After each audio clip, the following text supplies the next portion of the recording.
পুরো গাইবান্ধা জেলায় আমার মাত্র 2টা প্রোগ্রাম রাখার সুযোগ হয়েছে, 2টাই দিনে।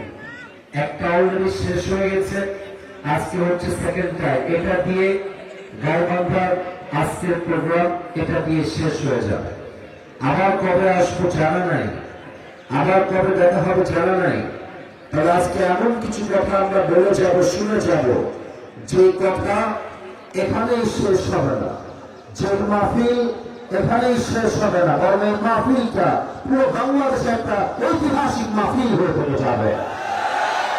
এটা আমরা সবাই চাই কি চাই না? সাউন্ড সিস্টেম আমি এখন আমার কথা বুঝাইতে পারি না আমার ভাইকে। আমি বলেছিলাম সাউন্ডটা কি হচ্ছে, একটু বাঁচতেছে বেশি। আপনার অডিও খুবই ভালো, বাস অনেক ভালো আপনার, মাশাআল্লাহ। শুধুমাত্র ঝ্যান ঝ্যান কমা ক্লিয়ার করেন, তাহলেই হবে। আপনারা যারা এসেছেন আমি সবাইকে আবদার রাখবো, সবাই একবার ডানে বামে সামনে পেছনে যে যেখানে আছেন একবার চোখটা ঘুরিয়ে পুরো মাহফিলটা একবার দেখেন তো, সবাই সবাই দেখেন। আচ্ছা আচ্ছা, দেখা শেষ। সোনামণি সোনামণি উঠা লাগবে না, আমার দিকে থাকবেন, নতুন কেউ বোঝে নাই, আমার দিকে থাকেন সবাই। আপনারা যা দেখলেন এবং আমি যা দেখতে পাচ্ছি, আমার মনে হচ্ছে আজকের মাহফিলে যত শ্রোতা এসেছে তার 80% যুবক ভাই আজকের মাহফিলে এসেছে। এই যুবকদের দ্বারা ইসলামের আগামীতে রাজ কায়েম হবে। আল্লাহ যুবকদেরকে আমলের মতো কবুল করে পরের সময় আমি একটু বেশি কমে গেছে, হালকা বাড়া তাহলে হবে, রাগ করবেন না। যুবকরা আছে তো, আমি চাই না ওদের কথা বুঝতে কোনো সমস্যা হোক আজকের মাহফিলে। কথা ঠিক আছে না যুবক ভাইরা আমার? তবে আবার দেখা হবে, আল্লাহ মাহবুব ভালো জানে আজকের মাহফিলটা দোয়া না করে আমরা কেউ বাসায় ফিরে যাবো না, ঠিক কিনা বলেন?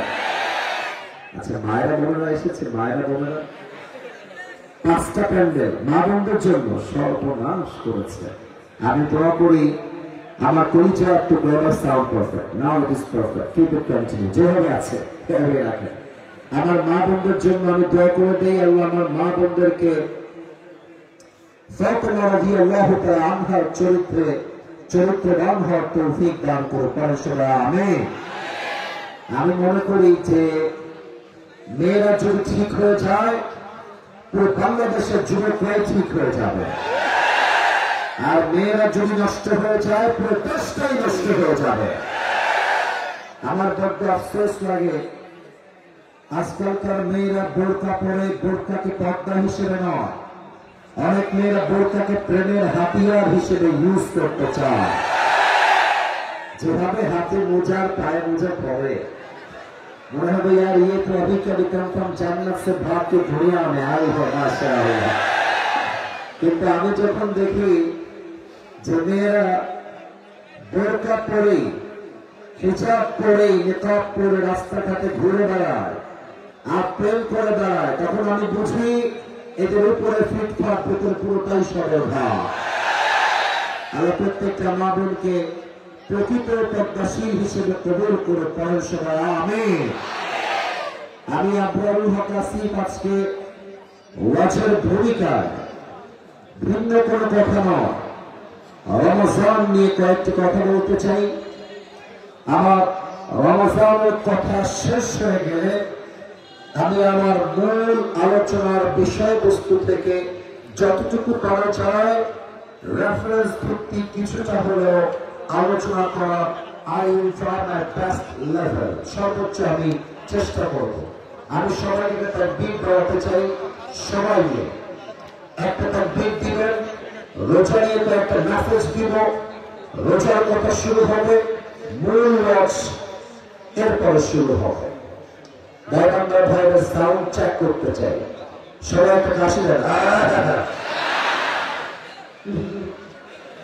এত আসতে না, আর একটু জোরে তাকবীর দেন সবাই, নারে তাকবীর। আচ্ছা, একটু উত্তর দিবেন আমাকে সবাই। ইংরেজি মাস যেটা এখন রানিং চলছে, এই মাসটার নাম কি? ইনশাআল্লাহ, কত সুন্দর উত্তর দিয়েছেন। আর একটা উত্তর দেন দেখি, আরবি এই মাসটার নাম কি? মাশাআল্লাহ। আবার বলো, নাম কি? সামনে আসছে রমাদান।